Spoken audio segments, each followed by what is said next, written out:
Hello, everyone, and welcome to the latest episode of Fabric Espresso. As usual, this is Philip and this is Perry. Hello, Philip. Now, this means that we have a special treat for you, and it's a copy into improvement for CSV files. So, Perry, can you tell us a bit more about it? Yeah. Well, as it turns out, parsing non-binary data is quite an expensive operation, right? So, in fact, Microsoft Research, they did a study a while ago, and they realized that 90% of the time on ingestion is basically parsing non-binary data, right?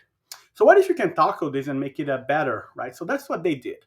As a result of this study by Microsoft Research, they've built a new parser, which was initially targeted for JSON files, and essentially it parses non-binary files like much faster than today. So what we did is we took this code and this intellectual property from Microsoft Research, and we built it right into Microsoft Fabric.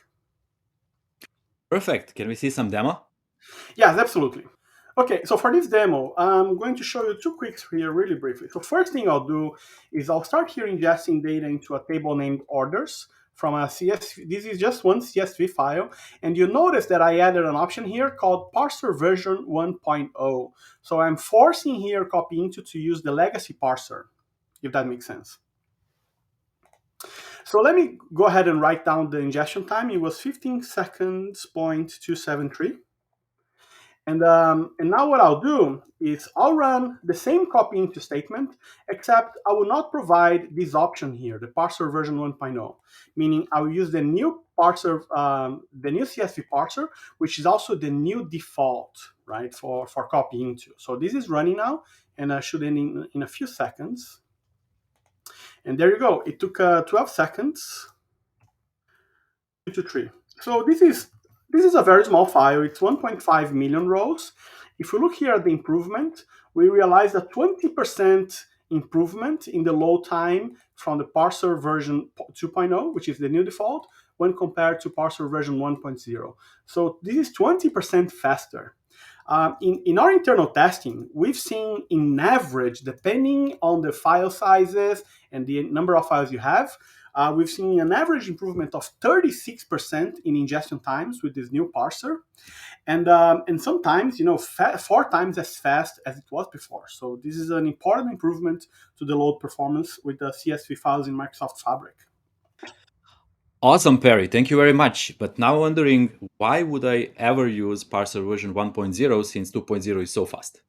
Yeah, that's a great question. So there are three scenarios today where we don't support the default parser yet. And these are really edge scenarios. Not a lot of folks use these scenarios, but nonetheless, they might happen. So if you're using compressed CSV files today, we don't support the parser version 2.0. Also, if you have UTF-16 encoded files, the new parser also doesn't support that. But for those two situations, you can still use the default parser in the syntax, and we will fall back to the parser version 1.0. You don't need to add that to the syntax. However, if your source files has multi-character or multi-byte separators for row terminators, for field terminators, then in that case, the copy operation will fail, and you must manually use parser version 1.0. Perfect. So it means that by default, we get a performance improvement, quite a big one, I would say. You mentioned 36% in our test cases, up to 4 times speed improvement.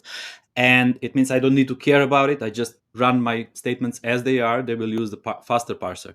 And in case that there is some feature that is not supported, some form of data that is not supported by this optimized parser, it will automatically fall back to the parser version 1.0, right? That's correct. Yeah, that's correct. Perfect. Thank you. So, if you like the content, please let us know in the comments below. If you have any questions, also post them in the comments. If you like the content, please share, like, subscribe. As usual, this is Philip, and this time we had a Perry. Thanks, everyone. Thank you. Bye. Bye.